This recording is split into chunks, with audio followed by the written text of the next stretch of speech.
বিশ্বকাপ ফাইনালের আগে শেষ আপডেট, কারা খেলবে প্রথম একাদশে আর কোথায় কোথায় হবে ম্যাচের সবচেয়ে বড় যুদ্ধ।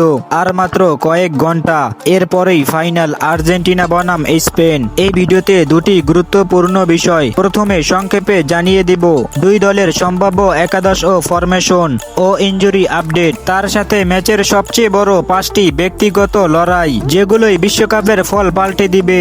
সর্বশেষ খবর অনুযায়ী দুই দলই প্রায় পূর্ণ শক্তির স্কোয়াড নিয়ে নামছে। বড় কোনো নতুন ইনজুরির খবর নেই। আর্জেন্টিনা সম্ভাব্য 4-4-2 আর স্পেন 4-1-2-3 ফরমেশনই মাঠে নামতে পারে। দুই কোচই নিজেদের সফল কৌশল বদলানোর সম্ভাবনা খুব কম।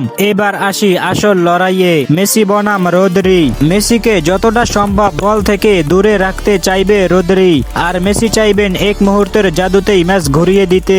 লামিন ইয়ামাল বনাম তালিয়াফিকো। এই ডান প্রান্তের লড়াই ফাইনালের সবচেয়ে বিস্ফোরক দ্বৈরথ হতে পারে। ইয়ামালকে থামাতে না পারলে আর্জেন্টিনা বড় বিপদে পড়বে। পেদ্রি বনাম এনজো ফার্নান্দেজ। মিডফিল্ডের নিয়ন্ত্রণ যার হাতে থাকবে, ম্যাচের গতি অনেকটাই তারাই ঠিক করবে। লাউতারো আলভারেজ বনাম স্পেনের সেন্টার ব্যাক জুটি। একটি সুযোগ পেলেই গোল করার ক্ষমতা আছে লাউতারোর, তাই স্পেনের ডিফেন্ডাররা এক সেকেন্ডের জন্য অসাবধান হবে না। এমিলিয়ানো মার্টিনেজ বনাম উনাই সিমন। ফাইনালে অনেক সময় একটি মাত্র সেভই ট্রফি নির্ধারণ করে দেয়, তাই দুই বাজ পাখির পারফরমেন্সও হতে পারে ম্যাচের টার্নিং পয়েন্ট। এই ফাইনাল শুধু আর্জেন্টিনা বনাম স্পেন নয়, মেসির সাথে কুকুরেলার একটা ভালো জমবে।